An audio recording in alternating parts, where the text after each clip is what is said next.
আল্লাহ রাব্বুল আলামিন বলেন, আমার বান্দা বান্দিরা যদি আমি আল্লাহর নিয়ামতের শুকরিয়া আদায় করে, লাইন শাকারতুম লাযিদান্নাকুম ওয়া লাইন কাফারতুম ইল্লা আযাবি লাশাদীদ। আল্লাহ রাব্বুল আলামিন বলেন, আমার বান্দা বান্দিরা যদি আমি আল্লাহর নিয়ামত পাওয়ার পরে যদি তারা শুকরিয়া আদায় করে, আল্লাহ রাব্বুল আলামিন বলে, আমি আল্লাহ রাব্বুল আলামিন আমার সেই বান্দা বান্দির নিয়ামত দ্বিগুণ বাড়াইয়া দিয়ে থাকি।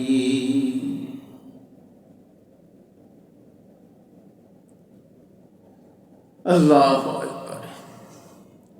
সেই সম্পর্কে আল্লাহ রাব্বুল আলামিন সুলাইমান আলাইহিস সালামের পরে এই যে পাশের একটি রাজ্য, ভারতের পাশাপাশি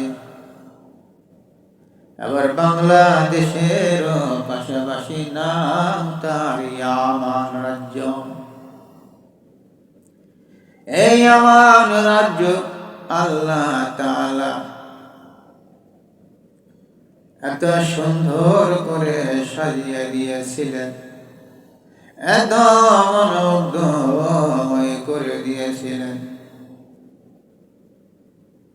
ওই যে কথায় আছে না, বাংলাদেশে বলে দেশের মধ্যে আরেকটি দেশ রইয়াছে, নাম তার জঙ্গল শরীফপুর।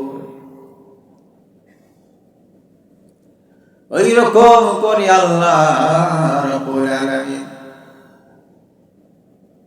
এই পৃথিবীর জমিনের মধ্যে আমার আল্লাহ রাব্বুল আলামিন ইয়ামান রাজ্যকে, ইয়ামান শহরকে এত সুন্দর করে সাজিয়ে দিয়েছিলেন যে ইয়ামান রাজ্যের মানুষেরা তখনকার জামানায় তারা কোনো কষ্ট মাত্র অনুভব করে নাই। শুধু শান্তি আর শান্তি, আরাম আর আরাম, শান্তি আর শান্তি তারা অনুভব করতেন। বলা হয়েছে আল্লাহ রাব্বুল আলামিন ইয়ামান রাজ্যের ভিতরে আরেকটি রাজ্য করে দিয়েছিলেন, নাম তার সাবা।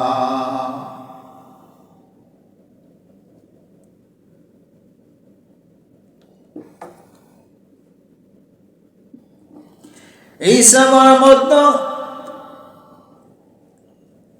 আল্লাহ রাব্বুল আলামিন এক বান্দিকে, তার এক বান্দিকে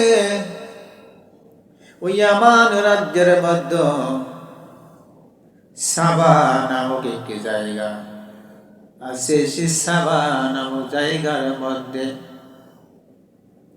আবার কি করলেন আল্লাহ তাআলা,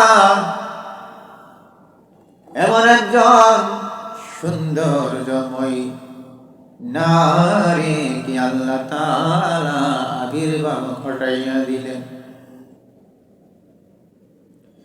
একজন এত সুন্দরময় নারীর আবির্ভাব ঘটাইয়া দিলেন সাবা রাজ্যের মধ্যে, ইয়ামান দেশে। এই সাবা রাজ্যের মধ্যে এই রানী একজন মহিলা, বলা হয়েছে পৃথিবীর জমিনে সর্বপ্রথম মহিলা রাজ্য তো চালাই আছে সাবা রাজ্য।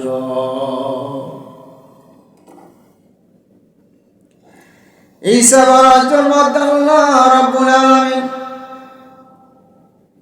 একজন মহিলার আবির্ভাব ঘটাইয়া দিলেন, যে মহিলা এত সুন্দর, এত রূপসীময়, তাকে আল্লাহ রাব্বুল আলামিন এত ধন সম্পদ দিয়েছেন, এত টাকা পয়সা দিয়েছেন, সোনা দানা দিয়েছেন, হীরা মুক্তা দিয়েছেন।